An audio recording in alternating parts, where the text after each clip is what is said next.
Muito bem. E agora já temos, inclusive, o áudio com vídeo. Ok. Bom, vamos começar. Aqui quem vos fala é Richard Landim, da Fluke Networks. E obrigado mais uma vez pela participação nesse webinar. O webinar de hoje vai ser feito em duas partes, porque ele é bem extenso, embora seja básico, às vezes o básico fica recheado de mais conteúdo. Espero que vocês gostem, mas esse então é o webinar intitulado Como ler relatórios de certificação, cobre e fibra. Hoje, parte 1, a parte do cobre. Então, a agenda, 28 de junho, a gente vai ter a parte do cobre. No mês de julho é o mês em que eu estou de férias, e aí eu marquei para o dia 16 de agosto.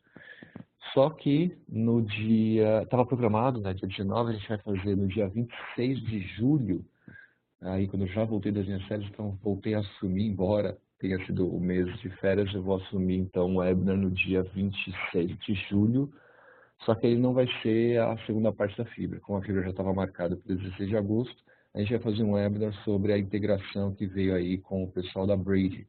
Então, quem quiser entender como funciona a integração da Fluke Networks, o Linker Live e as etiquetadoras da Braid, sejam muito bem-vindos no webinar do dia 26 de julho, ok?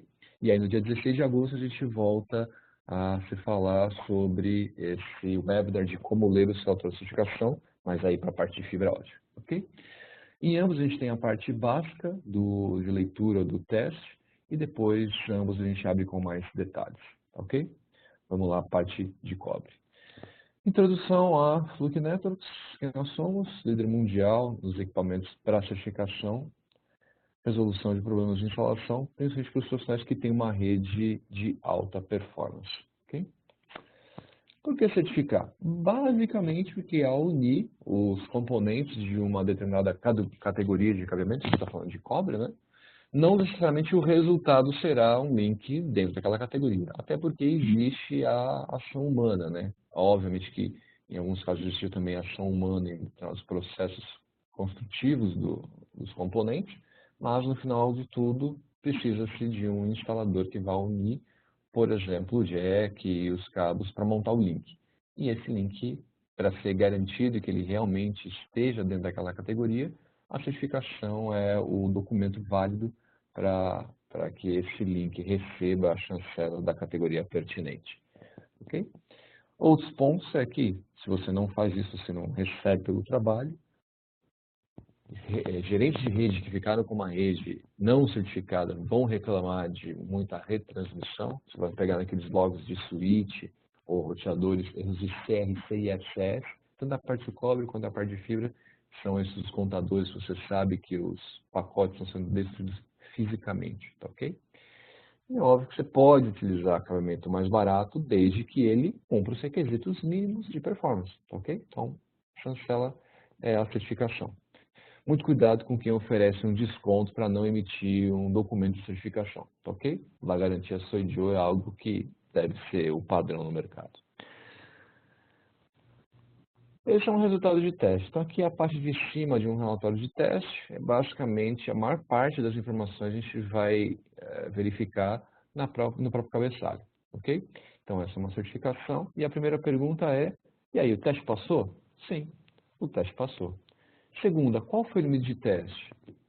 Nesse caso, categoria 6, permanente link. Então, se eu contratei um cabeamento de categoria 6, permanente link, eu sei que esse teste passou e que está ok. Será que acabou? A parte básica foi essa. Vamos agora a alguns detalhes. Por exemplo, como ter esses resultados? Como é que eu confio que o resultado que eu recebi é válido? O primeiro, começando por último, o Linker Live foi a última das formas de subir. É a plataforma na nuvem da Fluke, onde os equipamentos da família Versive já conseguem então enviar os dados de certificação direto do equipamento para a nuvem. Então, esses dados ficam salvos já numa nuvem proprietária da Fluke e eu posso acessar de qualquer dispositivo. Posso acessar do meu Versive, mas também posso acessar de um computador, de um smartphone, tá ok? A complicação de usar o Linker Live é que você precisa ter do lado da máquina um acesso à internet, tá ok? Outra coisa que o pessoal também reclama é que a informação ainda não foi processada. Muita gente gosta de entregar um relatório em doc junto com a certificação, explicando o escopo de trabalho, esse tipo de coisa, e lá estão só os dados de certificação. Outra maneira é por e-mail, Dropbox, FTP, mandando o arquivo. Mas o importante é que arquivo? Sempre solicite o arquivo FLW. Não receba os arquivos nem em CSV e nem em PDF, porque esse tipo de arquivo pode ser manipulado. Os arquivos impressos também não tem como saber de onde que gerou essa impressão, tá ok? Mas vamos com mais detalhes. Linker Live PC. Então, Linker Live PC é agora o título que a gente dá, porque a gente só existia um Linker, né? Mas agora tem o Linker Live e tem o Linker PC. O Linker PC é o software instalado na máquina de vocês. Quem quiser baixar é gratuito. Lá no slide anterior tinha o endereço. É óbvio que vocês vão receber esse material posteriormente. Mas baixando então o Linker, sempre tentar ter a versão mais atual, a gente está na 9.9. Você vai ter então essa versão para Windows. Aí se eu não tenho Windows, eu tenho Linux ou um Mac. No caso do Mac eu testei, o que eu tenho que rodar é um emulador de Windows e a mesma coisa para o Linux, ok? Então não tem jeito, tem que ter, que só roda um executável e só roda em Windows. Detalhes, vamos ao checklist. O que solicitar num documento de contrato? Então estou contratando um trabalho de cabeamento. E aí, lá no final, a prova que tudo foi feito de acordo é solicitar uma certificação. E quais são os itens que eu devo colocar nesse contrato para o tópico certificação? Uma das primeiras coisas é solicitar o FLW, tá ok? Então lá embaixo você vê como que foi gerado esse relatório foi gerado no formato a partir de um FLW, ok? Então solicite sempre FLW. Obviamente, solicite que as certificações tenham status de passa. Obviamente, você não quer que resultados como passa, asterisco ou falha sejam recebidos. Você quer que tudo isso já seja como passa. Deixa eu tirar esse campinho daqui. Muito bem. Próximo passo, com o limite de teste, você especificar se vai ser o tipo de categoria e se vai ser como link permanente ou canal. Também vamos falar no final com relação aos novos parâmetros de teste, principalmente para o Ethernet. Os adaptadores, então, especificar que tipo de adaptador deve ser utilizado. Então, se eu estou especificando que eu quero uma certificação de link permanente, que é mais comum para uma instalação nova, que o adaptador seja o adaptador de link permanente. Para quem não sabe, eu posso ter testes diferentes com adaptadores diferentes, mas vamos falar mais sobre isso. Data de calibração, então solicitar que o equipamento esteja calibrado, é meio óbvio, mas é bom que isso esteja escrito. O firmware, é bom que tanto o software do Linker quanto o software do equipamento estejam na última versão. Avisar se você aceita ou não os dados marginais. Tipo do cabo, então nomenclatura comercial desse cabeamento, então nome e modelo de acordo com o fabricante. Isso vai impactar também o NVP. O NVP impacta um parâmetro de teste, a gente vai falar mais pra frente sobre qual. E o teste de blindagem também pode parecer estranho, mas na categoria 8, que saiu no final do ano passado, saiu um texto dizendo o seguinte, que a blindagem deve acompanhar o caminho do cabeamento. Basicamente porque a gente quer que a blindagem esteja no cabo, e não que o teste de blindagem aconteça unicamente através dos racks ou as vinculações do barramento entre os racks, tá ok? E a estrutura do prédio. O que a gente quer é que o cabo, que seja um cabo S ou FTP, tanto faz, que a blindagem dele continue íntegra no cabeamento. Mas vamos falar isso mais adiante. Então vamos esmiuçar cada um desses detalhes aqui. Perdão. O primeiro deles, a questão do limite. Então, voltando ao básico, a gente solicitou uma certificação de categoria 6, mas, por exemplo, link permanente. A hora que eu solicito, então, o link permanente, o que eu estou imaginando é que essa certificação vai acontecer de um patch panel para uma tomada, por exemplo. Pode ser também de um patch panel para outro patch panel, no caso, por exemplo, de um data center. Limite máximo de comprimento, 90 metros, tá ok? No caso de link permanente, então, o meu adaptador que vai fazer o teste é um adaptador de link permanente. A medida começa a partir da conexão do equipamento à rede, tá ok? Então, como pode ver ali, naquele ponto, na parte de conexão eu já tenho, então, o teste sendo executado nesse ponto aqui. Para canal, existe, então, os patch cords. Nesse caso, a certificação tem um limite de teste diferente, usa adaptadores diferentes e, por exemplo, a medição feita no adaptador, ou seja, no equipamento com o patch cord, ela é excluída. Então, ele vai medir do cabo para frente. Tá ok? São, então, testes, configurações físicas diferentes, adaptadores e limites de teste diferentes. Então, é bom especificar exatamente o que você está esperando receber para não ter problemas. Um dos grandes problemas que eu vejo acontecer na prática é o cliente não especifica o que ele quer, o integrador se sente livre para fazer o que quiser, e, por exemplo, tem integradores que não andam com, ou porque não compraram, ou porque perderam, ou porque quebraram, com os adaptadores de link permanente. O que ele faz? Ele anda com um adaptador de canal e anda com um par de patch cords junto na mala do equipamento. É proibido, por norma, que os links sejam testados todos com o mesmo par de patch cords. Ao testar um link em canal com aquele par de patch cords, esses patch cords devem permanecer na posição. Eles não podem ser retirados para uma próxima posição. Se você retira da posição, você acabou de desvalidar aquela certificação. Tá ok? Então, links testados em canal só devem acontecer quando você tem os patch cords naquela posição. Lembrei agora, devia ter falado no início. Se alguém não está entendendo alguma coisa, se alguém tiver alguma dúvida, já pega lá no chat. Tem uma opção de perguntas e respostas. Para quem não localizar, pode usar o próprio chat mesmo. Coloquem suas perguntas conforme eles forem aparecendo. Então, teve alguma dúvida, já coloca no chat ou lá no perguntas e respostas, que é o melhor lugar para isso, né? Mas, como eu falei, se não localizar o botão de perguntas e respostas, clica lá no chat, coloca no chat. No final do webinar, a gente vai ter a parte de perguntas e respostas. E a gente para, então, no final para responder todas as perguntas. Não tem para a gente voltar aos slides para poder responder.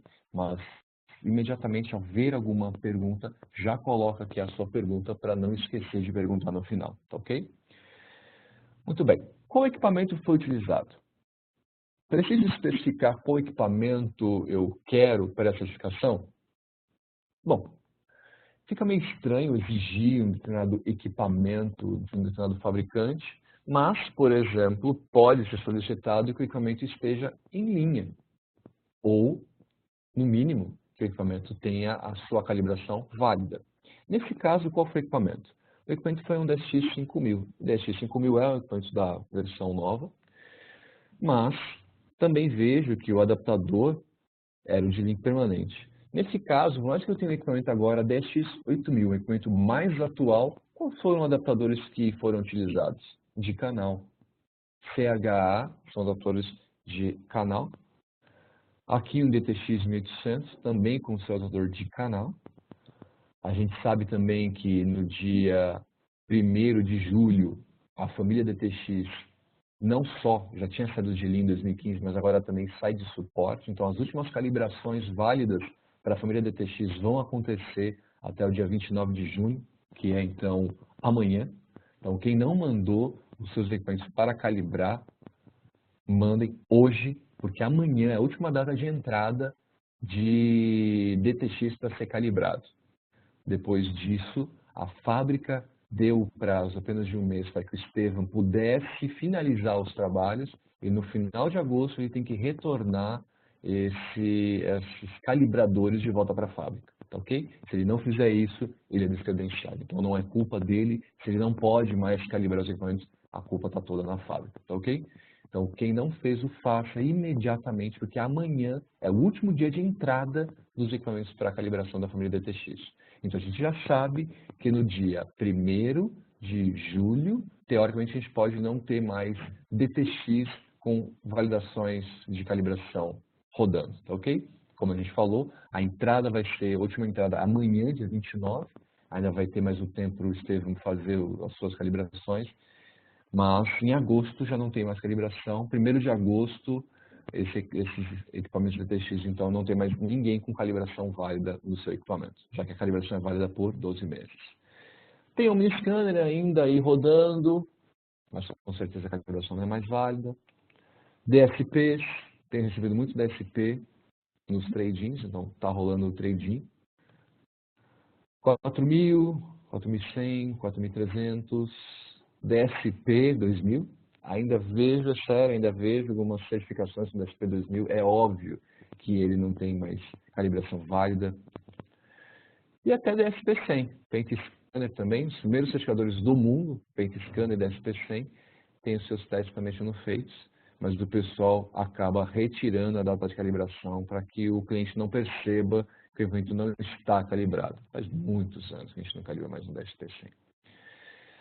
Mas então o Linker é um equipamento, um software que você pode ter desde a época do OmniScanner todos os seus testes, tá ok? DSP 100 e Paint Scanner aí ficaram em outra versão de software que já não era o Linker, mas a vantagem de ter um software só é que você tem todas as capacidades de teste. Então, se alguma coisa surgir de equipamento novo, então daqui a, sei lá, 10, 15 anos, quando a gente lançar uma nova família de certificadores, ainda assim ele deve ser suportado pelo Linker. Não sei se ainda vai ter o Linker PC, com certeza o Linker Live existirá, mas ainda vai ser um Linker.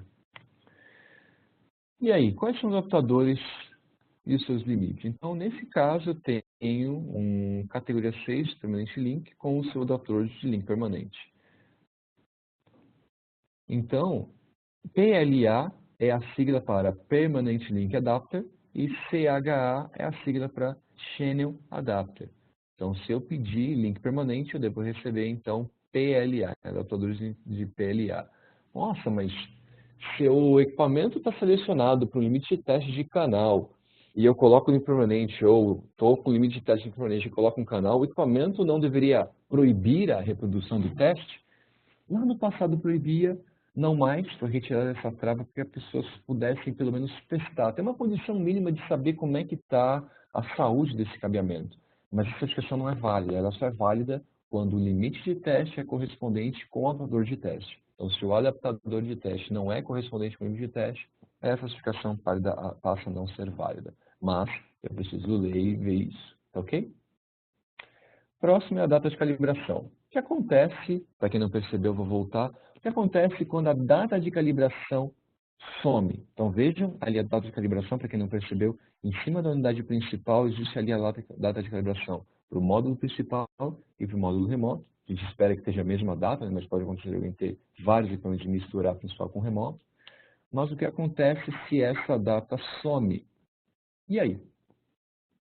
Tem muito cliente que tem recebido relatório de certificação com esse espaço aí em branco. Por quê? Porque o Linker permitia que eu desabilitasse essa função lá nele e aí não sai a informação de data de calibração.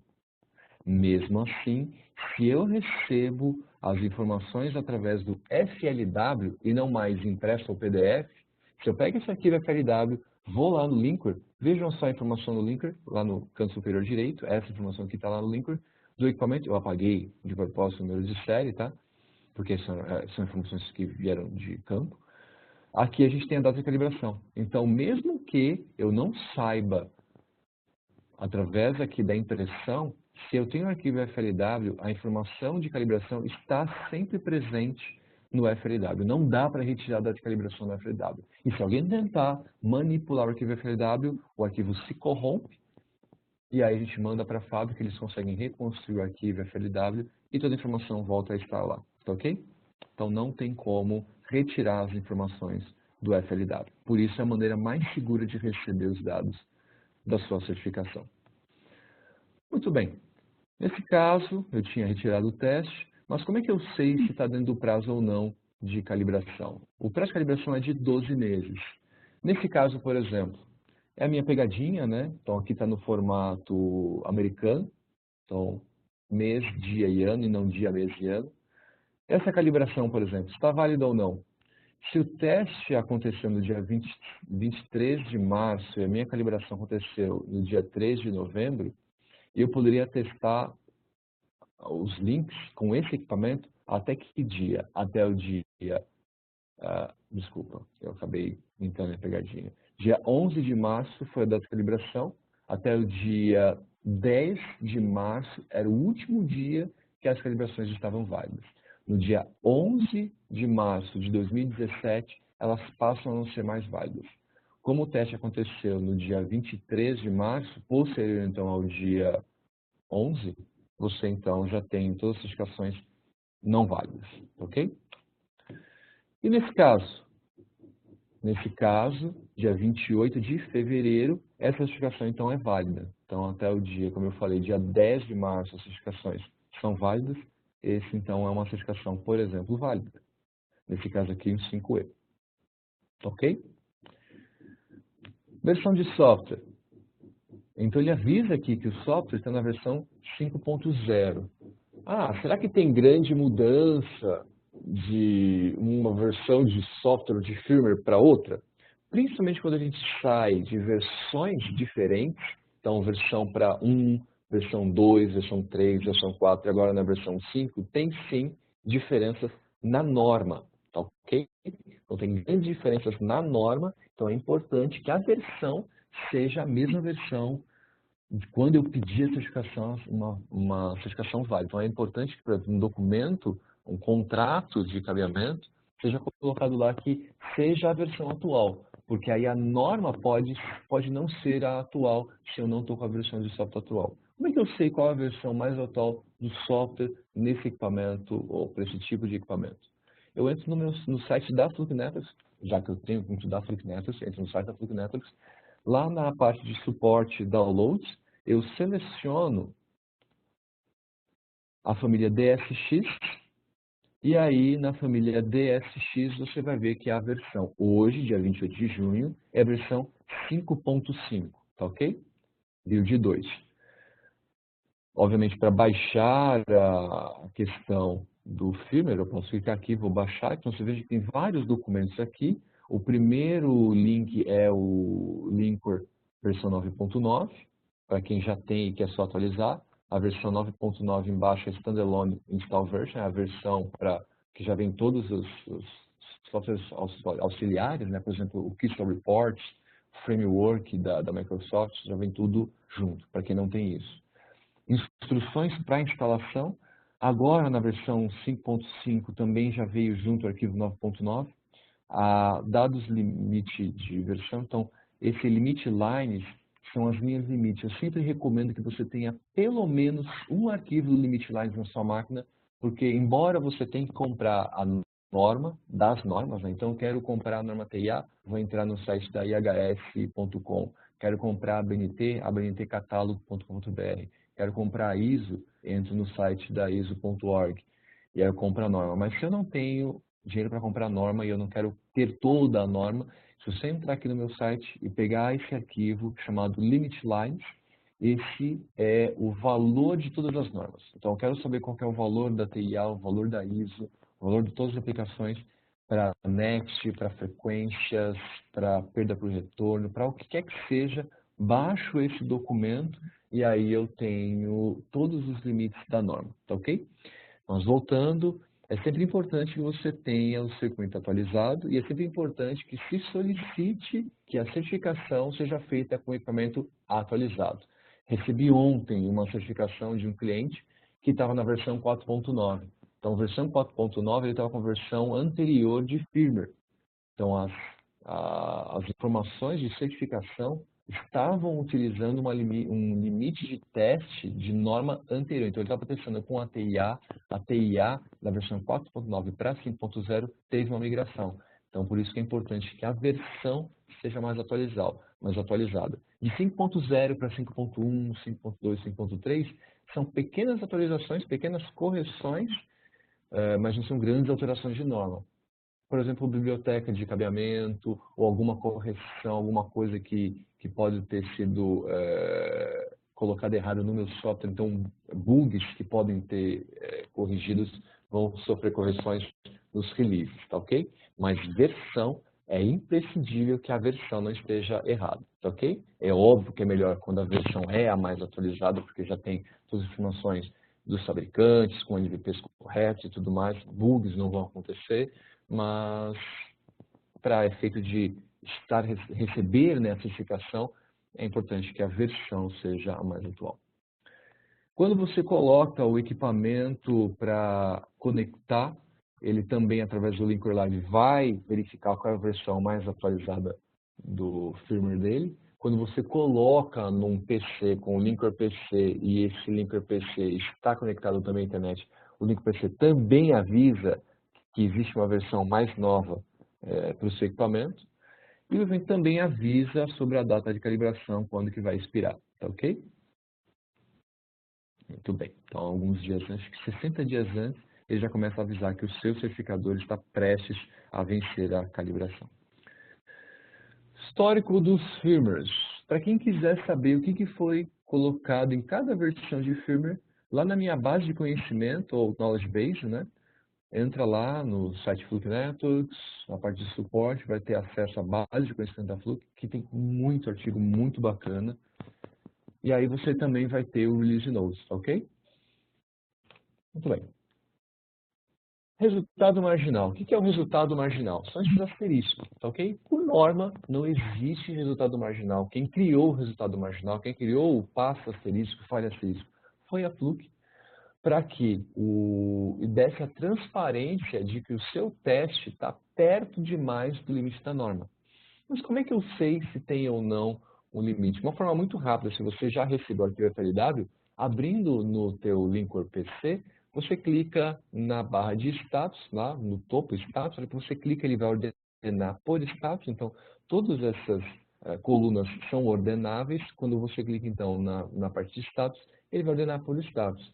Então, entre o passe e o falha, você vai encontrar os seus passos com asterisco, tá ok? É óbvio que a gente espera não receber uma certificação com falha, mas, por exemplo, você já pode ver facilmente você tem passo ou falha. Ordena por status, olha para rola, né, para cima e para baixo, você vai ver se tem alguma coisa com falha ou passo asterisco, tá ok? Muito bem. Entrando com detalhe nesse passo com asterisco, onde foi o passo com asterisco? Eu vejo que o passo asterisco está no Next, tá ok? Vejo que o Next no 4578. Hora que eu entro no gráfico, olha lá, perto de 220, 230 MHz, vou dar um zoom. Olha lá, tá vendo que ele está muito próximo da linha limite? Mais um zoom. Olha só a diferença entre o valor testado e o limite da norma. Para quem não sabe, o limite da norma é essa linha vermelha. Então, por isso que a gente fala que a norma não tem passo asterisco. Só o que a norma fala é esses pontos da linha em vermelho, tá ok? Então, não tem passo asterisco. Então, a norma só fala como é que você constrói essa linha vermelha e o que está do lado certo vai ser passo, o que está do lado errado vai ser falha. Só que quando você está com o limite tão próximo da linha limite, a precisão do equipamento fica errado. Então, desculpa, você está dentro do valor de precisão. Então, os equipamentos são calibrados, ele tem um nível de precisão, e aí essa precisão está intrínseca dentro do equipamento. Então, ele sabendo qual que é esse limite de precisão dele, toda vez que passa para dentro dessa zona, então essa linha vermelha tem uma zona que acompanha essa linha, toda vez você vai conseguir um asterisco. Você está do lado certo, passa asterisco, está do lado errado, faz asterisco. No caso de Next, Next e perda por retorno, valores estão sendo medidos para o ruído. Então, valores superiores, valores então maiores em dB são valores bons. No caso de perda por inserção, o valor de teste tem que estar abaixo da linha limite. Então, a gente está falando que valores menores significa que tem menos sinal sendo perdido, tá ok? Então, perda por inserção, ou também chamado de atenuação, é o único dos relatórios, o único dos gráficos que o valor medido tem que ficar abaixo da linha limite. Para os demais, a gente está medindo ruído, a gente quer que esses valores fiquem na parte de cima do gráfico, ok? Explicando quais são as perdas, tanto perda por retorno quanto perda por inserção. Quando a gente manda os elétrons através do cobre, parte desses elétrons podem ficar prendidos ali no meio físico. Então, eles vão se perdendo ao longo do caminho, e ao se perder ao longo do caminho, a gente tem a atenuação. Também existem imperfeições no cobre. Então, essas imperfeições, então, a liga do cobre deve ser uma liga só, mas existem imperfeições. E essas imperfeições acabam retornando parte do sinal ao também chegar, por exemplo, no acoplamento. Então, a hora que eu tenho o cabo, já tem imperfeições ao longo do cabo, parte dos elétrons vão voltar nessas imperfeições ao longo do cabo, mas também quando lá no final você tem a conexão, quando você tem mudança de meio, né, o não correto casamento de impedâncias também faz com que parte desses elétrons retorne. E ao retornar, eu também tenho perda por retorno. Então, a atenuação acontece única e exclusivamente quando os elétrons vão se perdendo ao longo do caminho. A perda por retorno acontece tanto ao longo do caminho, quanto nas terminações, por conta do não acoplamento correto. Então, quando eu tenho lá um cabo e um conector fêmea, eu preciso usar o meu put-down. Se o meu put-down está gasto, não consegue fazer a conexão correta do V com o cobre, o que vai acontecer é que eu não tenho o casamento correto de impedância. Quando eu misturo fabricantes, eu tenho valores ômicos diferentes para cada material, eu também não tenho o correto casamento de impedância. Então, eu tenho perda por retorno. Ruídos, ou chamado também de crosstalk.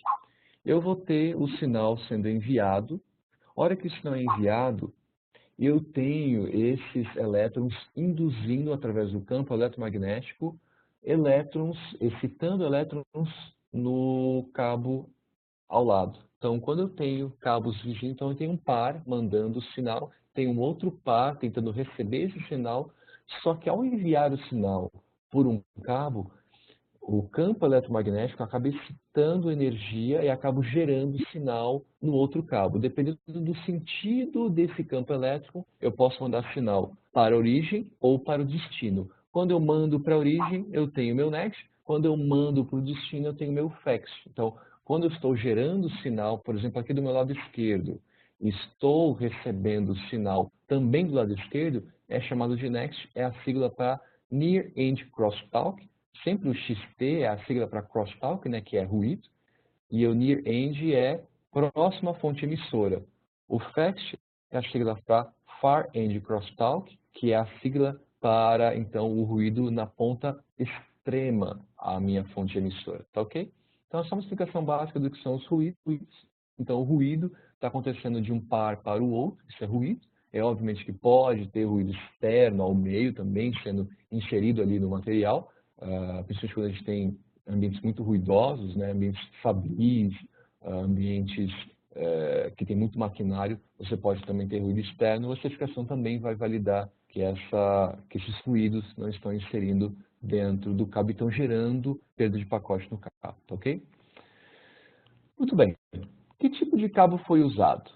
A recomendação da Fluke é sempre que você coloque o tipo, modelo do fabricante nessa seleção. Para quê? Para que o NVP já venha com o NVP informado pelo fabricante, tá ok? Então, o fabricante informa qual é o NVP do seu cabo, e aí esse cabeamento, então, vai receber o NVP correto. O que impacta o NVP? A distância ou o comprimento, porque NVP é a velocidade. Então, NVP, Nominal Velocity Propagation, é a sigla, então, para a velocidade nominal de propagação. Ela é o percentual que o elétron percorre o meio. Um percentual com relação à velocidade da luz, tá ok?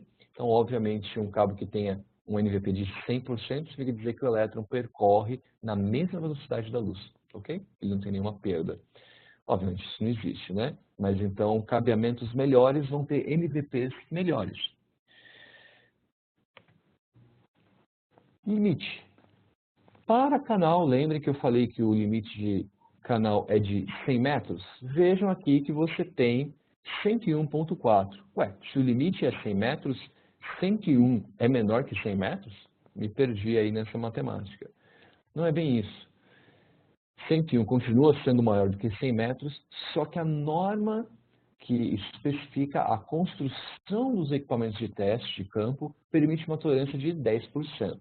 Não é a mesma para o equipamento de certificação de bancada, aquele que tem 6 ou 8 dígitos, mas o certificador de campo, que tem apenas 2 dígitos, ele permite uma tolerância de 10%. Então, eu posso chegar até 109,99 metros que eu ainda vou ter um passa. A hora que eu chego em 110, aí eu já vou ter a falha, tá ok? Então, essa tolerância de 10%, bolinha fechada para o valor de 10%, para o valor de canal de 100 metros, 109,99 é o último valor, passa.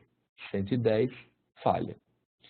Não precisa se preocupar tanto com esse valor, até porque quando você extrapolar esse limite, você vai ver que você vai chegar muito antes na atraso de propagação ou delay skill. Então, o delay skill, a atraso de propagação, vejam que o limite da norma 498, por exemplo, aqui, como eu peguei de um relatório em inglês, o limite 90 metros, aqui 97,6 metros. Então, ele extrapolou o comprimento, não chegou em 98,9, não chegou em 99 metros, antes ele falhou em atraso de propagação.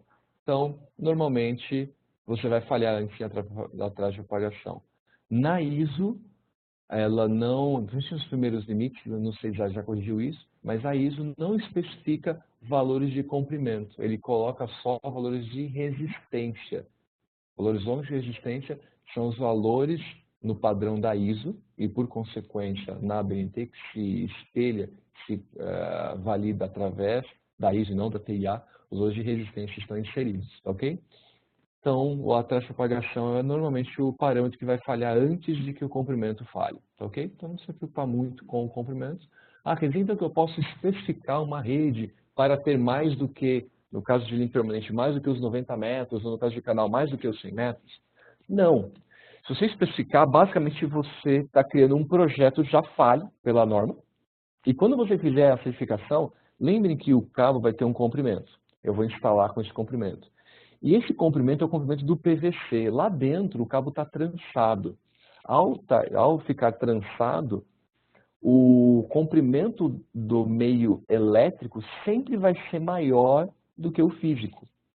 Por quê? Porque ele está trançado lá dentro. Então, ao ficar trançado, se você pegar esse cabo e conseguir esticar ele, deixando ele retinho, não mais trançado, você ia ver que ele ia extrapolar os limites físicos do PVC. Tá ok? Então é por isso que existe também essa tolerância dos 10%. Se o cabo for blindado, vejam que nesse caso foi selecionado um cabo UTP. Para quem não sabe, existe essa nova nomenclatura, não só UTP, mas U/UTP. E aí o que significa é que do lado esquerdo dessa barra você tem a proteção do cabo. Do lado direito você tem a proteção de cada par. Tá ok? Mesmo que você tenha colocado um cabo blindado e não tenha especificado que o cabo é blindado, o Versive vai fazer o teste da blindagem e vai mostrar para você que existe blindagem, tá ok? Então, fiquem tranquilos, para quem tiver um Versive, caso alguém selecionou o tipo de cabo errado, ainda assim o equipamento vai fazer o teste, porque ele vai encontrar que existe um caminho, vai fazer o teste da blindagem e vai garantir que essa blindagem esteja ok. Ok? É óbvio que o documento deixa de ser válido, mas pelo menos eu tenho a certeza de que a blindagem está correta. Tá ok? Até porque o tipo do cabo, para quem não sabe, tipo do cabo é um dos parâmetros que podem ser mudados dentro do Linkerd. Mas vamos falar disso depois. O certo seria ter escolhido, por exemplo, um cabo blindado. Teste para Power over Ethernet ou PoE. APs ou câmeras de IPs normalmente contam com um Power over Ethernet. As normas de cabeamento, será que elas já possuem o que é necessário para um teste em PoE? A norma TIA, a norma ISO, a I3E, que é quem especifica as velocidades, né? Não é uma norma, mas sim um padrão. Nela você já vai encontrar loop resistivo de corrente contínua, ou DC, para a sigla em inglês, né? E o desbalanceamento resistivo em corrente contínua para o par, ou no par. Ok?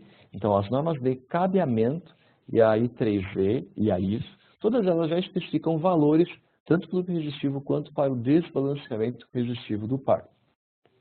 Execute se você planeja um teste para Power over Ethernet.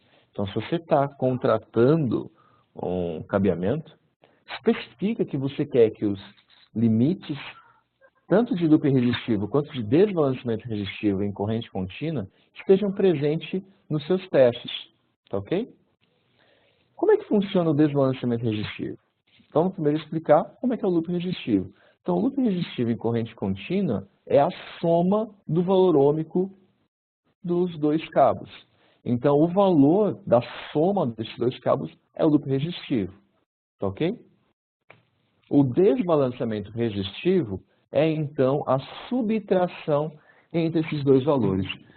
Poxa, por que é importante eu ter o valor não só do loop resistivo, como o valor da subtração do valor resistivo desse par? Basicamente por causa da forma como trabalha o PoE. Então, um dos pontos importantes é a forma como o PoE trabalha. O dispositivo, ele fecha esse looping para poder alimentar. Então, vejam aqui, para quem não sabe, para quem descobriu agora, sempre a carga negativa é que trafega os elétrons, ok? Então, se vocês olharem na parte de baixo, no laranja, par 3 e 6, eu tenho a corrente negativa. Então, é por aqui que vão entrar meus elétrons. O meu equipamento lá na outra extremidade vai fechar o looping entre o positivo e o negativo para que a corrente circule. Perfeito. A hora que eu tenho, então, a corrente circulando, eu tenho a minha carga. Só que percebam que eu tenho um par para positivo e um par para negativo. Então, metade da minha carga percorre por um fio e a outra metade da mesma carga percorre o outro fio do mesmo par. Ok? Então, vejam aqui no par, por exemplo, 3 e 6, metade da carga vai pelo 6, metade da carga vai pelo 3. E depois, o inverso, metade da carga volta pelo 1, metade da carga volta pelo 2. Se eu não tiver, então, um loop resistivo, eu não vou ter a tensão correta para funcionamento. Se eu não tiver o desbalanceamento correto dos pares, eu não vou ter a minha corrente correta. Para quem não sabe, potência é a multiplicação da corrente pela tensão. Se eu não tiver a minha corrente correta, eu não vou ter a potência correta. Normalmente, qual que é o equipamento que mais vai falhar quando eu tiver esse tipo de problema? Câmeras IPs. Por quê? Porque elas precisam de um valor de potência maior, tá ok? Então, a corrente deve ser balanceada entre os fios. A coisa vai ficar ainda mais complexa quando vier a norma que ainda é um draft, mas dá para sair. Essa norma atual tem o Power Ethernet Plus, onde a gente chega até a 60 watts de potência. O que já está no draft é o que ficou apelidado de Power Ethernet Plus Plus, de até 100 watts de potência, tá ok? E a hora que sair essa norma, né, de Plus Plus, esses valores vão acontecer de corrente, vão acontecer nos 4 pares. Então, vão ter 2 pares mandando corrente positiva e 2 pares mandando corrente negativa, tá ok? Muito bem. E esse cabo? Diz ele que é um 5E, inclusive um 5E maiúsculo. Será que ele é? Vejam que ele, inclusive, é certificado pela ETL, olha lá, ETL Verified, pela 568C2, que é a última versão da norma de cobre. Então, aqui, ponto 2 é o capítulo de cobre e traço C é a última revisão. Essa é a revisão mais atual. Em final de agosto para setembro vai ter, eu não lembro se da TEIAL, da ISO, porque uma vai acontecer em agosto, vai acontecer em setembro, ou setembro e outubro, e aí essas revisões vão acontecer, então, na letra. Muito bem. Esse cabo foi testado. Demorou um pouco para a gente achar esse cabo. Como vocês podem ver, o cabo dele, o nome dele é um cabo CCA, ou Copper Clad Alumínio, um cabo que tem a sua alma de alumínio e é revestido por cobre. É óbvio que esse cabo é proibido por norma, então as normas de componente proíbem que esse tipo de cabo seja aplicado ao cabeamento balanceado. Mas a gente fez um teste, a gente encontrou esse cabo, não é, a maioria desses cabos eles são reprovados, mas a gente conseguiu um cabo que conseguia passar nesse teste, e ao fazer o teste nesse cabo, vejam que o valor dá como passa. Será que esse cabo, então, ele é bom? Ele foi certificado e ele é bom? A hora que a gente faz o teste com os parâmetros mais all, então todos os parâmetros da norma TIA 568C2, Agora eu tenho o valor de resistência. Vejam que o valor de resistência é de 26,42 ohms, falha porque o limite é de 21 ohms. Eu vi, inclusive, um dos meus distribuidores mandou uma tela no LinkedIn de um chinês que mostrava: compre os meus cabos CCA porque ele é tão bom que ele passa numa certificação com um Fluke. E olha que a gente olhava, o que acontecia lá é que ele não estava testando nesses parâmetros de teste. A gente via que o valor, se não me falha a memória, inclusive o valor ôhmico de resistência desse teste era de 28 ohms. Então, seria reprovado caso fosse testado, porque o limite de teste, o limite padrão é de 21 ohms, tá ok? Então, fiquem atentos a esse tipo de cabeamento. Ele fisicamente é diferente, ele tem um aspecto meio leitoso, mas peçam sempre o mais alto. Poxa, eu sou integrador, o cliente não me pediu para fazer o teste com o parâmetro mais alto. Mesmo assim, façam. Sabe por quê? Você não sabe, por exemplo, se esse cabeamento vai ou não ser testado para o próprio internet. O que você faz? Você faz o teste para o parâmetro sem o PoE, sem o desbalanceamento resistivo, porque você não sabia que ia ser utilizado com o PoE. O que vai acontecer? Esse cabeamento, por exemplo, pode ser que ele não passasse para esses parâmetros. Eu vou embora, sem saber disso, só tendo feito um teste como o anterior, um teste de passa, deixa eu voltar aqui, ó lá, um teste com passa, vou embora, entrego tudo bonitinho, e aí o meu cliente tenta colocar os recursos Power Ethernet e não funciona. Ao não funcionar, por acaso, quem está fazendo a integração do sistema Power Ethernet chama outro integrador que ele tem de confiança, que já pode ter feito testes como ele, e aí o cabeamento reprova. Ao reprovar, o que o cliente vai entender? Que aquela certificação que ele tinha recebido é lixo. Por quê? Porque eu tenho uma certificação que não foi válida. Não vai querer saber que os parâmetros de teste que ele te pediu para fazer não estavam solicitando que fossem testados todos os parâmetros de norma, inclusive os parâmetros resistivo ou desbalanceamento resistivo dos pares. Você acha que você vai ser chamado para mais algum tipo de trabalho nesse cliente? Demoram-se anos para construir uma boa marca, um bom nome da sua marca. Demoram segundos para você destruir o seu nome, ok? Então, muito cuidado. Se você não sabe se vai ter ou não a aplicação Power Ethernet para esse cabeamento, faça o teste com a Major. É a garantia de que você não vai se queimar nesse seu cliente. Demoram 7 segundos a mais, não vai ser isso que vai impactar muitos custos. Agora, se você quiser não fazer esse teste por conta de custos, então pega por escrito do seu cliente que você vai fazer o teste apenas para os parâmetros básicos da norma e não vai fazer com todos os parâmetros da norma. Que você não vai executar o teste para aquele cabeamento em Power Ethernet, por exemplo. Se você pegar aquilo por escrito e assinado pelo seu cliente, aí sim você tem uma segurança. Aí sim o cliente vai se inteirar, poxa, por que eu estou tendo que assinar isso? O que ele está me perguntando? E ele vai se inteirar, tá ok? Muito bem. Linker PC, estamos chegando aqui já no final, hein?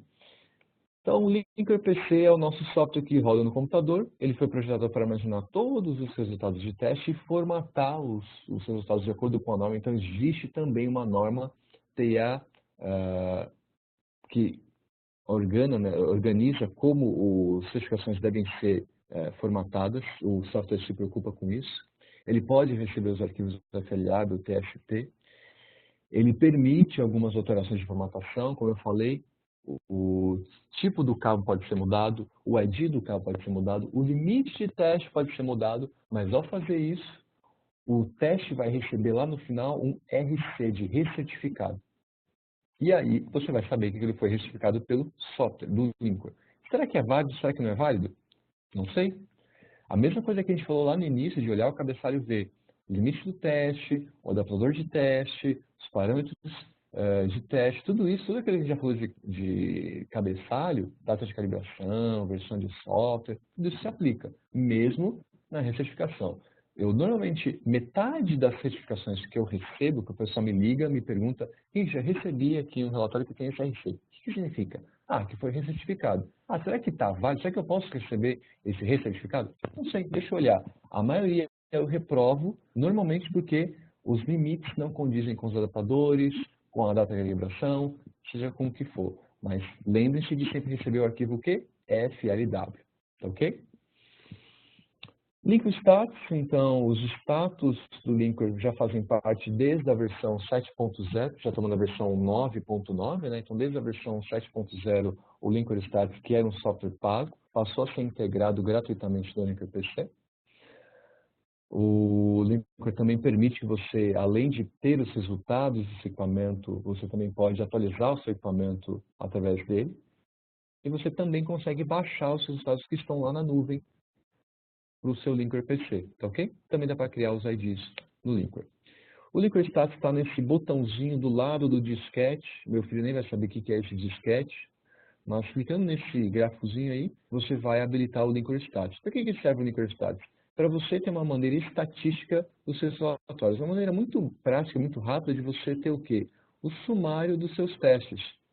Olha só, você vai ver mais ou menos como é que está todo o desempenho do seu cabeamento. As margens, né, para o seu cabeamento. Então vejam só, o headroom, ou a margem, né, ela é a medida da qualidade do seu cabo. Então, quanto maior o headroom, quanto maior a margem, melhor é. Então, aquele chamado de headroom, ou margem, que aparece lá no Linker, ele é o pior valor de margem para o teu cabeamento.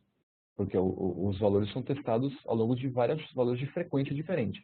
O pior valor fica colocado lá e esse valor é o valor, então, do headroom ou margem que está no seu software. Tá ok? Olha lá. Esse é o pior valor, o valor de 4.9. E aí você consegue ter um overview geral em uma única tela. Então, vejam aqui que você tem, olha lá, na parte da fibra eu tenho 881 testes que passam. No cobre eu tenho 313 testes, mas 308 passam. 5 testes passam com asterisco. Não tenho nenhuma falha com asterisco, nenhum alerta. E aí eu tenho quanto de cabeamento instalado. Consigo então validar, inclusive, que eu bato com o comprimento que eu contratei. Ok? E eu também consigo ver os testadores que foram utilizados e os headrooms também para a parte de fibra ótica. Nós vamos falar hoje de fibra ótica. Lembra que a parte da fibra ótica fica para agosto, 6 de agosto vai acontecer a nossa parte da fibra ótica, mas aqui agora a gente chega no final. Vamos para a parte de perguntas e respostas. Então eu vou abrir aqui a parte de perguntas e respostas. Deixa eu aumentar um pouquinho aqui para conseguir enxergar. As primeiras dúvidas são com relação ao áudio, mas tem algumas perguntas aqui. Vamos lá. Roger pergunta, compramos o equipamento recentemente, mas ele veio com os adaptadores de canal. Eu posso pedir um link permanente? Posso pedir a troca desses adaptadores ou deveria ter especificado na hora de comprar? Vamos lá. Então, normalmente quando você compra os equipamentos DSX 5.000 e 8.000, você vai receber tanto adaptador de link permanente quanto de canal. DSX 600, a nossa versão econômica de certificador, vem apenas com esses adaptadores de canal. E aí, posso trocar? Eu não queria canal, eu queria link permanente. Não, você precisa comprar os adaptadores de link permanente. Eu podia especificar que queria receber só link permanente? Você podia, mas o de canal sempre vai. Então, sim, você precisava ter especificado na compra que você queria ter recebido link permanente. Tem apenas um dos meus distribuidores que o padrão dele, toda vez que cota o DSX600, é cotar também o link permanente, o adaptador de link permanente. Os meus outros distribuidores, às vezes, os vendedores falham em não especificar, quando vai cotar um DSX600, cotar também o link permanente para a pessoa se ligar que não está vindo a adaptador de link permanente. Mas, infelizmente, Roger, você vai precisar comprar o adaptador de link permanente se você precisa dele, ok? Eli pergunta, Richard, o que seria um valor legal de praticar a certificação por ponto, tendo em vista ser uma empresa com equipamento sempre calibrado? Você está perguntando o valor para ser cobrado? Isso vai muito de cenário, de região. Então, por exemplo, aqui em São Paulo, os bancos pagam cerca de 5 a 10 centavos por ponto. Só que o projeto é de 10 mil pontos. Uma prefeitura, peguei a prefeitura de Santana do Parnaíba, que é uma cidade vizinha aqui em São Paulo, eles pagavam por ponto quase R$100. Quem quer trabalhar com prefeituras, né? Tem muita gente que acha um risco trabalhar com prefeituras. Quantos pontos foram feitos nessa prefeitura? Um pouco mais de 100 pontos, se não falha a memória. Então, vai muito da região, da quantidade de pontos, porque tem homem-hora, né? Existem custos fixos. Olinda pergunta qual seria a análise de custo-benefício para que eu possa adquirir um equipamento novo para certificação de projetos metálicos, tanto em frente quanto no canal. Pergunta feita tendo em vista que essa empresa está começando. Basicamente, a minha sugestão é que você já esteja inserido no mercado de cabeamento antes de começar a oferecer certificação. Então, você já tem que estar trabalhando com cabeamento, já saber trabalhar com cabeamento. Só que você não consegue oferecer a certificação, ok? No primeiro momento. O que você faz? Você aluga o equipamento, você tem um parceiro para fazer isso no primeiro momento. E aí você vai ter um valor de custo. Então, quando o seu custo com essa parte exceder o valor no ano de metade de um equipamento, aí sim é o momento de você comprar, ok? Mas o primeiro momento é você projetar a sua empresa para fazer o serviço de cabeamento, mas na certificação você vai alugar ou subcontratar alguém para fazer a certificação. Quando você, ao longo de um ano, tiver o custo associado a essa certificação, pelo menos a metade da certificação, aí já fica interessante. Poxa, se não chegar na metade, mas, sei lá, um quarto, significa então que eu vou demorar 4 anos para ter de volta esse valor investido. Pode não ser uma boa ideia. Agora, 2 anos para ter de volta o retorno do investimento, ou seja, 24 meses, já começa a ser interessante esse investimento, tá ok? Então, o ROI seriam de 24 meses. Como é que eu tenho esse ROI? Como é que eu boto no papel esse ROI? Quando eu já tenho esse custo na minha empresa, tá ok? Essa é a forma mais prática e mais fácil de começar. Roger agora pergunta, o cabeamento com um passo asterisco é aceitável ou não? Lembra que eu falei que o passo asterisco não existe na norma?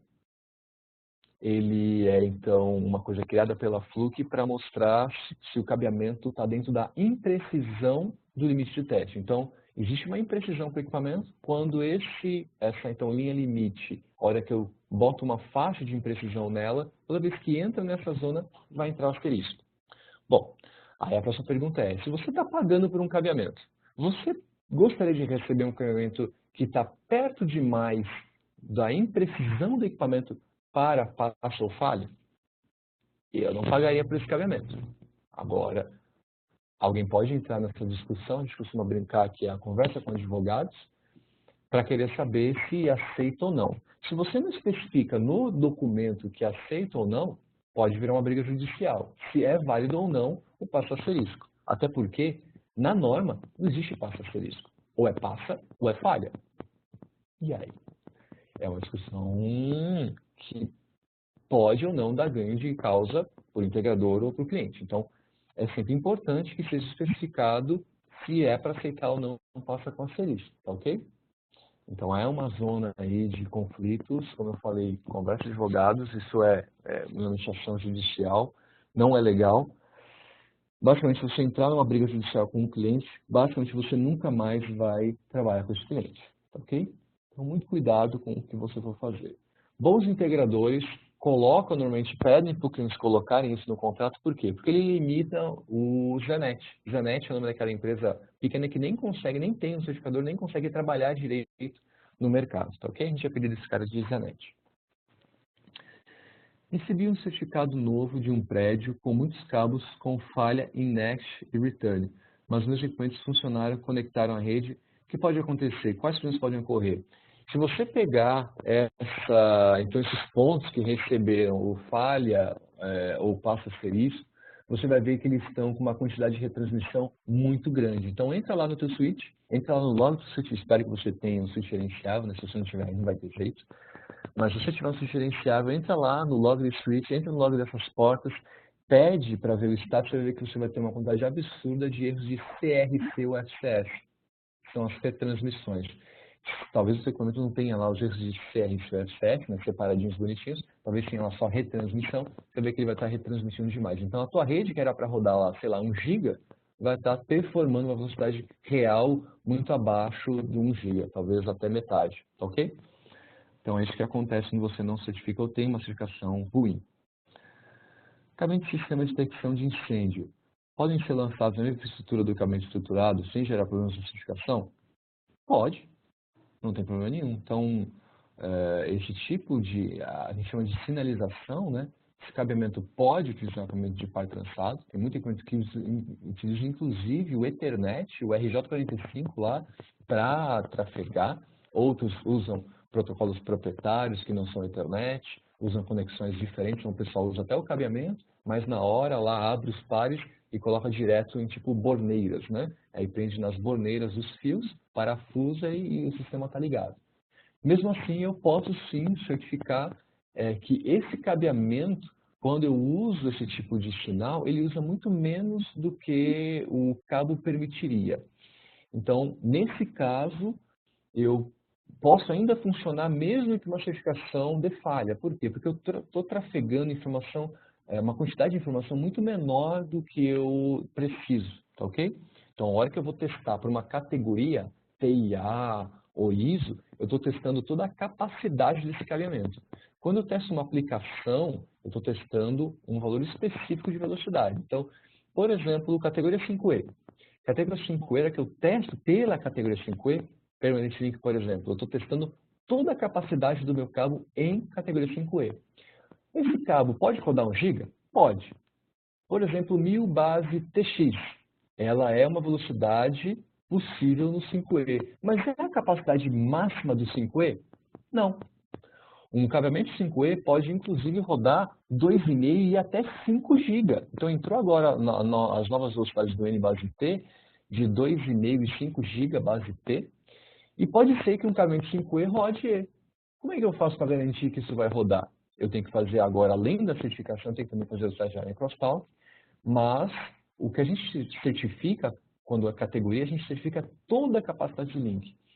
Mas se eu faço um teste de 10 MB, então esses equipamentos de sinalização rodam velocidades muito próximas de 7, 8 MB. Se eu rodo então um teste para 10 MB, eu estou testando um pouquinho mais do que essa velocidade, o que é muito menos do que a 5E permitiria, tá ok? Então, explicando mais ou menos aí a diferença entre o que é o cabeamento, o que é a sua categoria e o que são as velocidades e as suas aplicações reais, tá ok? Mas sim, esse tipo de cabeamento, quando é par trançado, pode ser testado com uma certificação normal, mas, como eu falei, a aplicação pode rodar muito menos do que a categoria que ele foi testado. Qual o valor de calibração de um equipamento? Eu posso não ter entendido sua pergunta, Maurício. Se eu não entendi sua pergunta de novo, eu vou tentar explicar. Valor de calibração são os valores ômicos em vários valores de frequência que são realizados durante a calibração do equipamento lá na assistência técnica. Então, quando eu mando o equipamento para calibrar, eu vou receber um relatório de calibração. Esse relatório de calibração vai ter os valores para valores de frequência e valores ômicos para cada par de testado. Então, durante a calibração, esses testes são feitos e esses valores de fábrica, eu não sei de cabeça, são valores diferentes para cada frequência, para cada par, enfim. Esses são os valores de calibração. Lembrando que ela é válida sempre por 12 meses. Mas pergunta se vai enviar a gravação por e-mail. A gravação em si não, porque ela é muito pesada, né? Mas a Mariana vai subir essa gravação num link e vocês devem receber tanto o material quanto o link da gravação. Como armazenar os arquivos na nuvem Fluke? Bom, primeiro você tem que ter um equipamento que seja um linker, compatível com o linker Live. Quais são esses equipamentos? São todos os equipamentos da família DSX. Ok? Então, todo o DSX é compatível com o linker Live. Ah, e o meu DSP, meu DTX? Infelizmente, não vamos criar nenhum hardware para que ele seja compatível com o linker Live. Tá ok? Tem algumas perguntas que eu acabei perdendo aqui. Vamos lá. Valor em dinheiro que paga pela calibração. Vamos lá. Como que eu sei o valor da calibração? Eu entro no site da Assistência Técnica do Brasil, que é a Sistest, está aqui, sistest.com.br. Eu falo que é R$ 1.700, R$ 1.800 para a calibração. Mas para saber é só entrar aqui, ó, Fluke Networks, seleciono o meu equipamento, ainda vai ter, né, os DTX, nós vamos colocar aqui no TSX. E aí aqui, ó, calibração. Está aqui o valor. Ó, então, DSX 5.000, R$ 2.190 o custo da calibração para um DSX 5.000, ok? Então, esses valores de calibração são tabelados pela fábrica, o valor em dólar, né? O Luciano só passa esse valor aqui para reais, subiu um pouquinho, né? Que eu estava acostumado a 1.700, 1.800, porque o dólar subiu bastante, né? Agora estamos já em quase 3,80 o dólar, mas então esses valores são tabelados lá pela fábrica, ok? Então, sempre que você entrar aqui no site da Systest, vai ter o valor que é tabelado pela fábrica, ok? Muito bem. Deixa eu ver se tem mais alguma pergunta. Aqui eu não tenho mais nenhuma pergunta no chat de perguntas e respostas. Deixa eu abrir aqui a aba do chat. Só um minutinho. Deixa eu expandir um pouco para conseguir ler melhor. Vamos subir aqui. Iniciaremos. Questão do áudio. Ok. Muito bem. Deixa eu colocar enquanto isso aqui. Colocar aqui os meus dados. Tem aqui os meus dados de contato, richard.landim@flukenetworks, o meu celular, inclusive tem o WhatsApp, o meu canal do YouTube, deixa eu tirar aqui o chat, então youtube.com/user/richardclandim. O nome do canal é Buchaman, é meu apelido, né? Buchaman, então todas as buchas vêm para mim. Toda vez que alguém não consegue resolver alguma coisa, normalmente manda para mim, então por isso o meu apelido aí, Buchaman. Então esse é o meu canal. Quem quiser, fica à vontade. Ele é basicamente as principais dúvidas que vocês vão colocando, eu vou criando esses vídeos. Tem algumas dúvidas que eu estou precisando para fazer mais vídeos, mas conforme eu vou conseguindo tempo, normalmente eu consigo fazer isso quando eu estou viajando. Sempre eu faço em um quarto de hotel. Vocês vão perceber que não é nada muito, nenhum estúdio de gravação, nada do gênero. São bem amadores, mas todos são em português e tem ajudado o pessoal aí. Vamos voltar, porque eu vejo que teve uma das pessoas aqui que coloca o e-mail de contato, Renato. Você coloca aqui o teu e-mail, eu não vou conseguir anotar e eu vou perder o teu e-mail assim que eu encerrar essa sessão. Então, se você puder me mandar as suas dúvidas por e-mail, porque eu vou perder o teu e-mail, não vou ficar com esse teu e-mail aqui salvo, tá ok? Vamos às outras perguntas. Temos tido problemas com perda por retorno. Bom, perda por retorno, normalmente, como eu falei, é quando o elétron volta para a origem. Quando que ele volta? Bom, ao longo do cabeamento ele já vai voltando, só que é muito pouco. Volta mais quando? Volta normalmente quando você tem os acoplamentos. Então, o cabo, quando ele é colocado com as terminações, sejam terminações macho ou fêmea, tanto faz, existe um contato. E quando esse contato não acontece da forma correta, você tem a perda por retorno. Então, se você não tem o mesmo fabricante, então a mesma liga de cobre no cabo e na terminação, você vai ter perda por retorno. Então, não misturem fabricantes, porque você vai ter muito problema de perda por retorno. Primeiro problema. Segundo problema, se o teu... Estão falando aqui de crimpadores, então, no fêmea você usa Touchdown ou Stack Rapids da Fluke, ou no caso de macho você tem aquele crimpador padrão. Quando tuas ferramentas não estão boas, estão gastas, estão velhas, você não vai fazer o correto acoplamento do meio do cabo com a terminação, também resultando em perda por retorno. Então, esses são os principais problemas, perda por retorno. Se você não conseguir descobrir, me manda as suas certificações, sempre peço o arquivo FLW, então me manda esse FLW e eu te ajudo a verificar isso, tá ok? Então, esse trabalho de segurança fez, mas me adiantando, o que é referenciado o parâmetro percentual do NVP?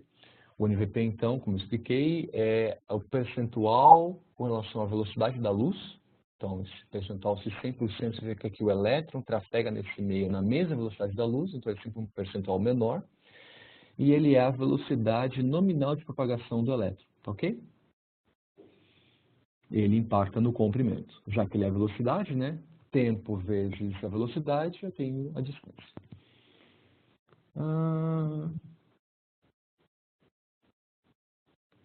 Silas ainda pergunta, imagino que seja uma parte de retorno, quais são as primeiras ações que devo tomar para corrigir? Se você tem um certificador da Fluke, desde o DTX, você tem então o HTDX e o HDTDR. Então, HDTDX e o HDTDR são as ferramentas de troubleshooting dentro dos certificadores da Fluke para você poder resolver o problema. Se você está tendo perda por retorno, entra lá no teste de HDTDR. E no teste HDTDR, ele vai te apontar, ele vai transformar o seu gráfico, né, de perda por retorno em um gráfico no DTX dB, no eixo Y, e no eixo X, comprimento em metros. Nos exercícios, esse gráfico foi transformado de dB para percentual, para não ter que ficar decorando valores de dB para cada categoria, ok? E a gente mudou para percentual porque fica um percentual de acordo com a categoria que foi testado por tipo de teste, ok? E aí você vai tentar localizar os pontos de falha com o seu HD TDR, ok? Vamos lá. Respondido.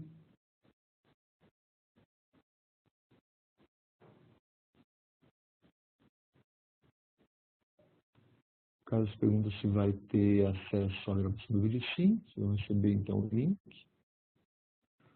Daniel pede para explicar um pouco sobre a certificação do Modcon 1.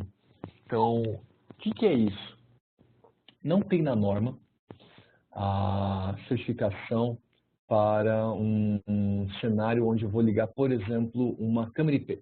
Numa câmera IP, fisicamente, eu não vou colocar uma tomada lá onde vai ficar a câmera, porque é um ponto até de segurança, né? Então, o que o pessoal tem feito? Eu tenho colocado num ponto o patch panel, lá no meu data center, né? Está lá meu patch panel, aquele cabeamento está preso no patch panel, eu faço o cabeamento chegar à outra extremidade e em vez de colocar uma tomada, o que eu faço?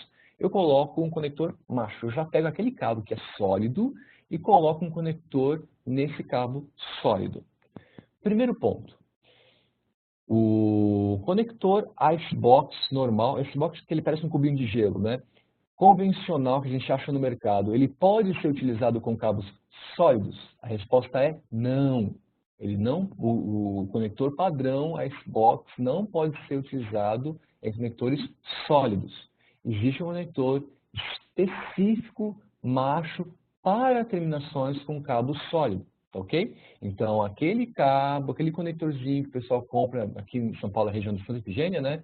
Onde você não acha esse conector para cabos sólidos. Ele é bem especial, bem específico. Quando você coloca esse tipo de conector, você está destruindo, você está esmagando a conexão ali com o cabo sólido. Então, porque o cabo sólido ele é um pouco mais espesso do que o cabo flexível, o cabo multifilar, você então acaba destruindo aquela conexão, ok?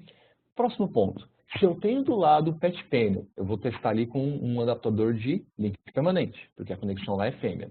Na outra extremidade, eu tenho conector macho, eu tenho que testar como canal. Poxa, se eu tenho do lado o link permanente e o outro lado do canal, poxa, não é nenhum nem outro, não é nem link permanente, não é nem canal. O jeito mais fácil que o pessoal fazia, antes de ter o Modcon 1, era colocar um patch cord naquela posição e testar como canal. Posso fazer isso? Pode, está válido.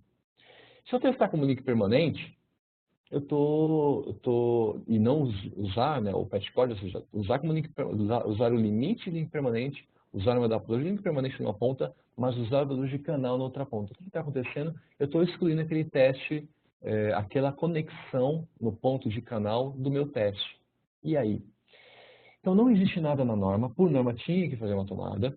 Na categoria 8 saiu o MTTL, a nomenclatura para esse tipo de cabeamento, onde você pode sim usar o conector macho num cabo sólido, só que aí tem um limite de teste diferente.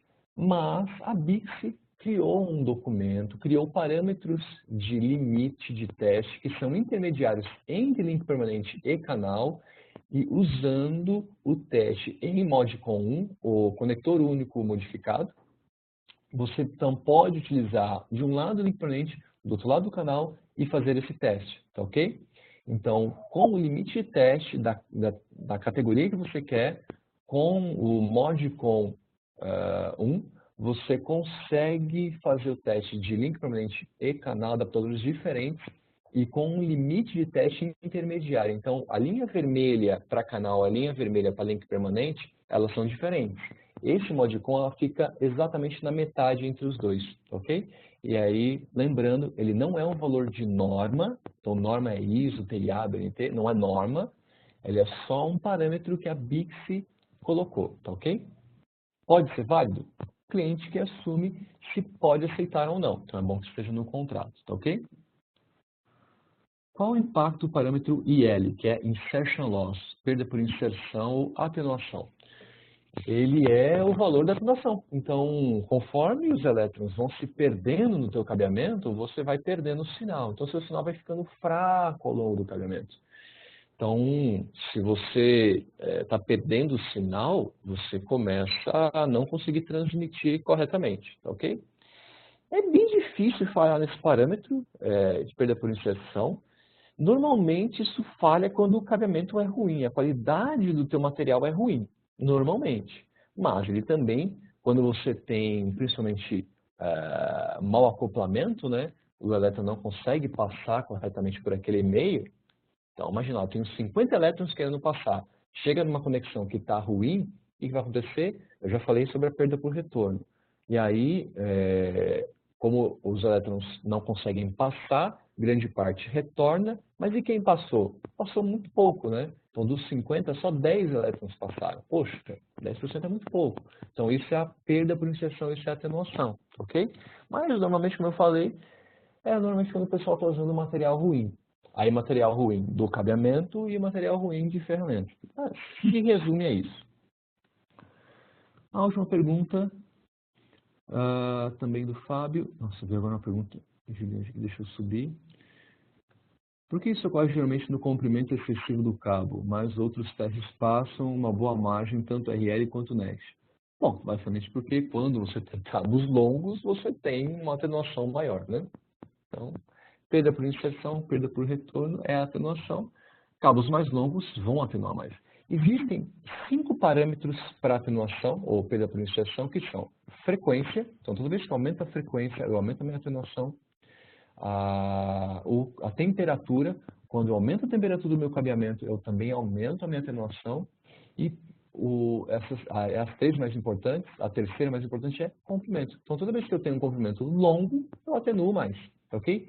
São os 3 principais: frequência, temperatura e comprimento.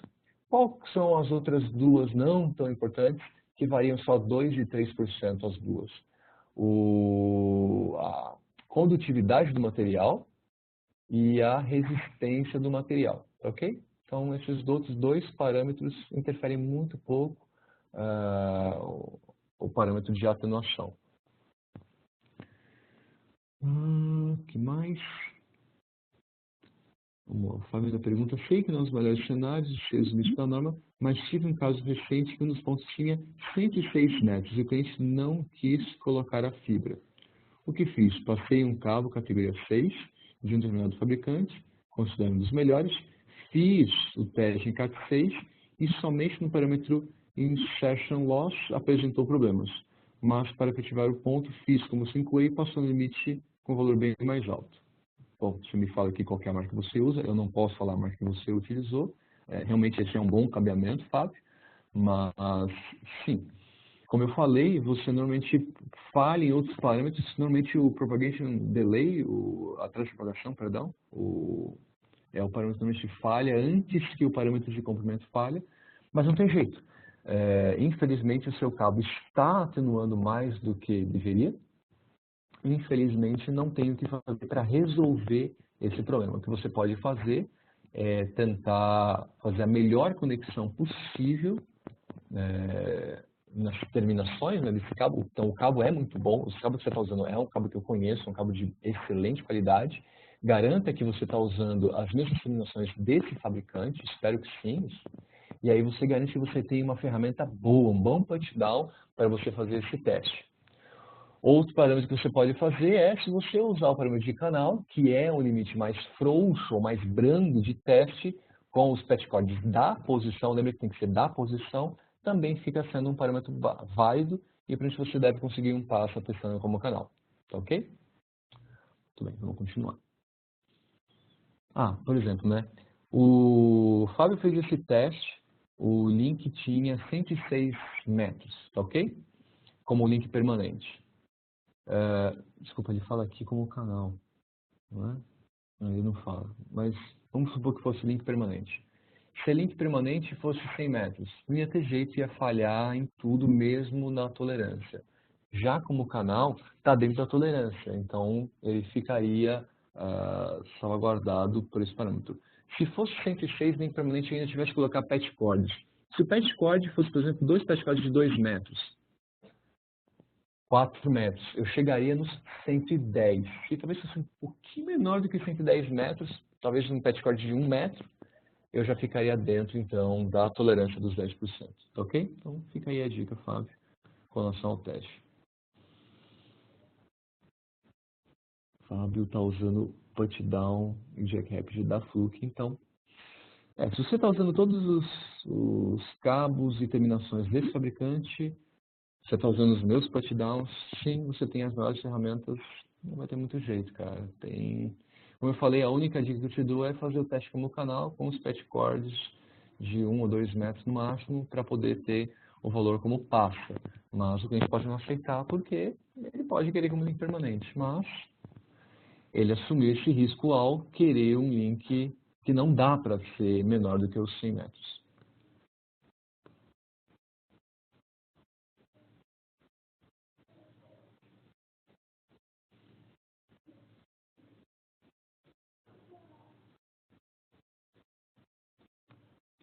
O Fábio, além do certificador, usou um Etherscope. Pô, bacana. Alguém ainda está usando o Etherscope. O Etherscope é um outro equipamento bem mais antigo aqui da minha linha para fazer o teste.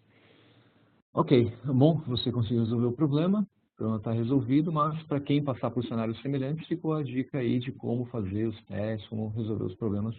Mas ele conseguiu resolver o problema aí. Ele botou o keystone trocou, né, os keystones nas pontas e acabou fazendo um ponto de consolidação no meio do cabeamento. Ok. Muito bem, porque ao fazer um ponto de consideração no meio, a norma se ajusta, tá? A ISO você precisa mudar, então a ISO tem lá PL2 e PL3, você precisa colocar PL3 para ponto de consolidação, mas a TIA, ela se ajusta os valores de norma para 3 pontos de conexão e ele permite, então, valores melhores de perda. Então, foi por isso que você conseguiu, com um ponto de consolidação lá no meio do cabeamento, fazer o link passar. Muito bem. Eu acho que acabou. Aqui no chat não tem mais nada. No Question and Answers eu também não tenho mais nada. Deixa eu ver aqui. Senhores, mais uma vez eu agradeço pelo tempo de vocês. Como eu falei, vocês vão receber essas...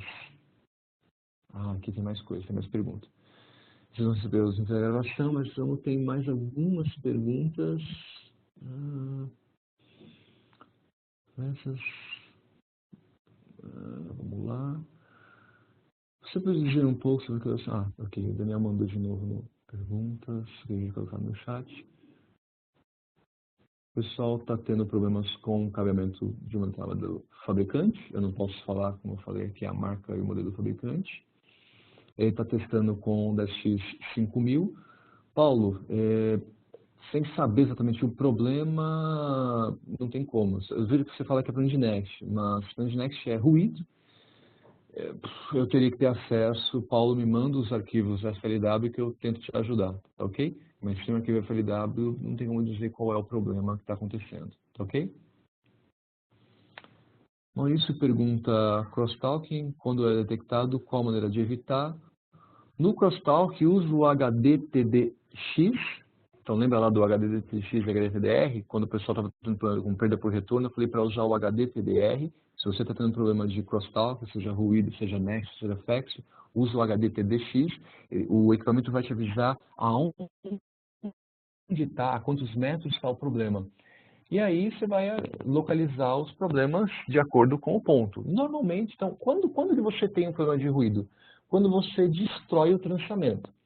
Teoricamente não é para acontecer no meio do cabeamento. Quando isso acontece é porque normalmente alguém usou o que eu chamo de técnica PNP de passar cabo. PNP é a técnica de pé na parede. Então ele não consegue passar, ele enrola o cabo, põe o pé na parede e puxa. Quando ele faz isso, ele coloca muito mais torque do que o necessário.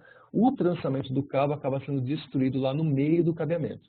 Mas, quando nas extremidades você precisa conectar, você desencapa, né, o cabo, e aí você destrança para fazer, seja o keystone, né, o fêmea, ou seja os machos, você sempre destrói o trançamento. Ao destruir o trançamento, quanto mais destruído, ou seja, quanto maior o seu destrançamento, maior o teu ruído de nexo, ok? Mas tem que usar o HDTDX para poder fazer o seu teste.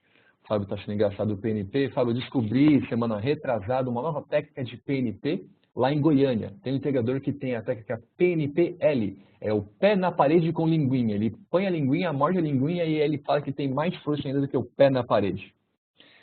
Mas vamos lá.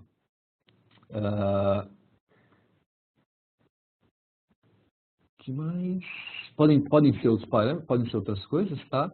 Mas basicamente é isso.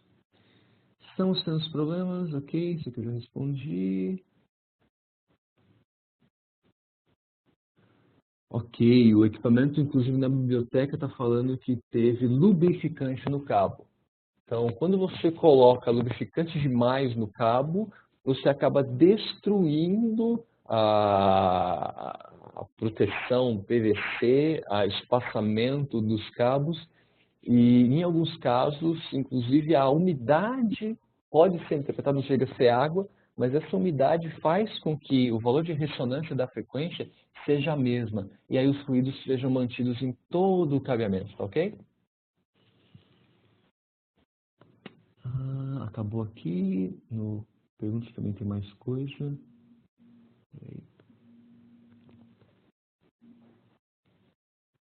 Subiu mais. Estou me atrapalhando aqui com tanto de pergunta. Estou conseguindo mover. Olha em crosstalk. Quando a quantidade de teste mínimo é recomendada pelas normas? Vamos lá. Então, eu não sei por que eu não estou conseguindo mexer aqui, mas eu consegui pegar... Aqui, agora consegui. Então, assim, você pergunta do Allen Crosstalk. Por norma, Allen Crosstalk é obrigado a ser testado toda vez que você chega na categoria 6A. Então, quando você chega em 500 MHz, você já precisa rodar o teste Allen Crosstalk. Você também precisa rodar o teste Allen Crosstalk na categoria 5E e 6 se você quiser rodar o N-base-T. Então, 2,5 e 5 GB, você também precisa rodar o teste Allen Crosstalk.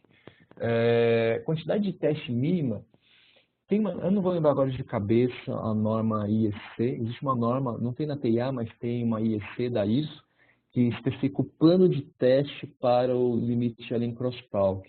Me manda um e-mail, ou seja, que eu te mando qual que é essa norma e o plano de teste. Mas é basicamente 3%.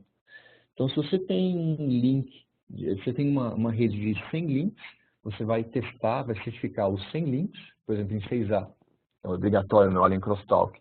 Você vai pegar 3% desses 100 links. Quanto que é 3% de 100? 3. Quais são esses 3? Uma amostra dos cabos mais longos, mais curtos e medianos. Então, vai ser um cabo de cada. Um cabo mais curto, um cabo mais longo e um cabo mediano. Então, faz a certificação, vai lá no link PC. Lembra que eu falei que cada coluna é ordenável? Você vai clicar em ordenar por comprimento, você vai pegar o primeiro, eu não sei se vai ser o mais longo ou mais curto, depende se você, na ordenação do comprimento, se ficar o mais longo primeiro ou o mais curto primeiro. Você vai pegar o primeiro, vai pegar o último e vai pegar o do meio. Esses vão ser quem? Vão ser as suas vítimas, tá ok? E aí, cada vítima vai ter quantos disturbadores, ou seja, quantos vilões? Vai depender, fisicamente, você vai olhar no patch pane e vai olhar quem está em volta. Normalmente, 6. A gente sempre recomenda, se esses cabos forem caras que estão na ponta do patch pane, ele só vai ter 4 ou 3 em volta dele, tá ok? Mas, teoricamente, 6. Então, eu vou ter 6 vítimas para cada, 6 vilões para cada vítima. Então, eu vou fazer outros 6 testes de Allen Crosstalk, associado a cada uma das minhas 3 vítimas, nesse caso, de um link de 100 metros, ok? Se eu tiver problemas ou tiver valores de imagem ruins, a norma também especifica que talvez você tenha que executar mais testes, tá ok? Mas me manda um e-mail que eu te mando essa norma e você consegue se inteirar um pouquinho melhor, tá ok? problema de net, uma pessoa perguntou, pode rever as conexões, patch-payment, se estiver tudo ok, com certeza o fabricante. Resolver o problema de net é mais fácil do que o return loss. Sim, o return loss é mais complicado de resolver o problema. Next é muito mais fácil, muito, muito mais fácil. Obrigado, Fábio, pelo seu comentário. Bom, é isso aí. Acho que não tem mais pergunta. Vou dar um tempinho, pessoal, ver se não sobe mais de uma pergunta. A gente só agradeceu aí. Ok. Pessoal, mais uma vez, obrigado. Lembrando que no dia 26 de julho, o próximo webinar será o webinar sobre a integração da Fluke com a Braid. E no dia 16 de agosto, fica a parte 2 do nosso webinar para a parte de fibra ótica, tá ok? Então, como ler os resultados de teste para fibra ótica, ok? Espero ver vocês até lá. Tenham todos um ótimo final de mês e um ótimo final de semana, ok? Um grande abraço. Tchau, tchau.